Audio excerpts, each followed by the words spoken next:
This program is brought to you by Emory University. Hello, today we are going to talk about what the body does to drugs after you take them. Drugs have to get to the brain. That's the only way they can make somebody feel different, and it's the only way to get hurt. For drugs to get into the brain, they have to be in the blood. And various factors determine how much drug gets into the blood and the brain, and how long they remain there. Overall, what happens to drugs in the body is referred to as drug dynamics. The first thing that happens after you take a drug orally is that it has to be absorbed from the stomach and the intestines into the blood. From the blood, it passes into the brain, and again, all of the drugs have to get into the brain to have an effect. A large fraction of the blood pumped from the heart does directly to the brain. Drugs that are injected differently into the blood stream are not absorbed by stomach but are still passed into the brain.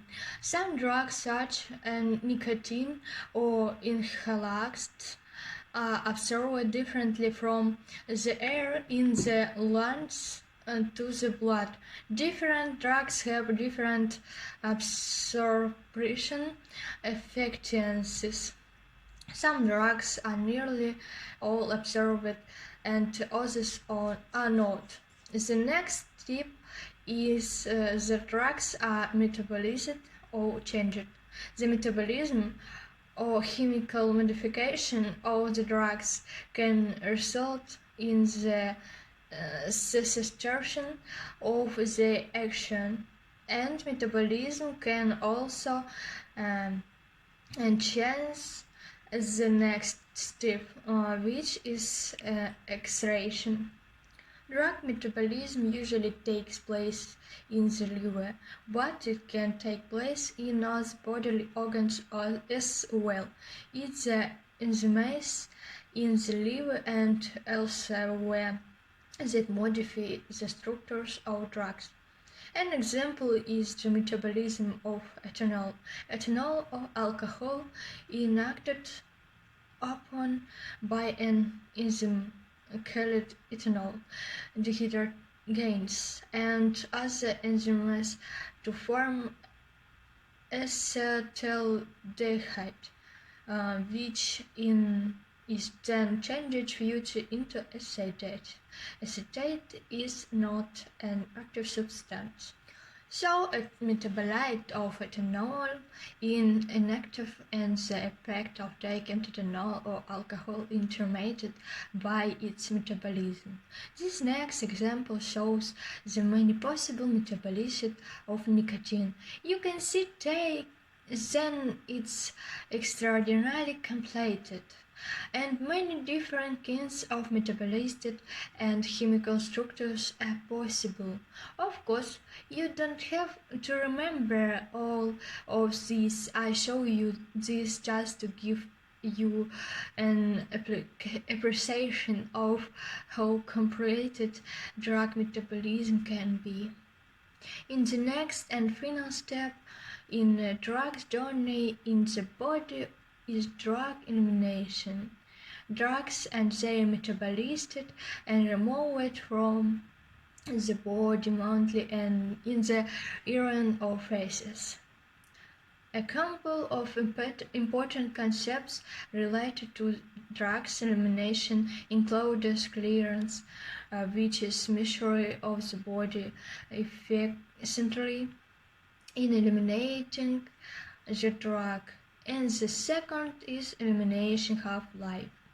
The half-life of a drug is a measure of the rate of removal of the drug.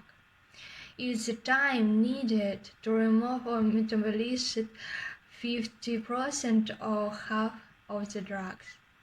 So we have discussed three main steps: drug absorption, drug metabolism, and drug elimination.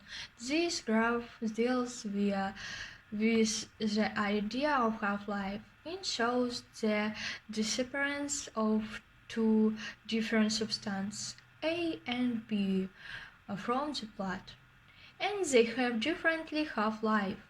Drug A has a shorter half-life and drug B has a half-life twice that of A.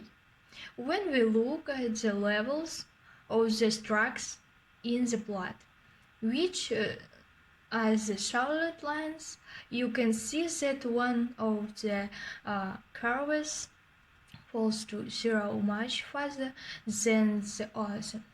And that means drug A has a short half-life. In the half-life is shorter, then the drug disappears faster. Normally, for 97% of a drug to be eliminated from the body, it will take 5 half-life.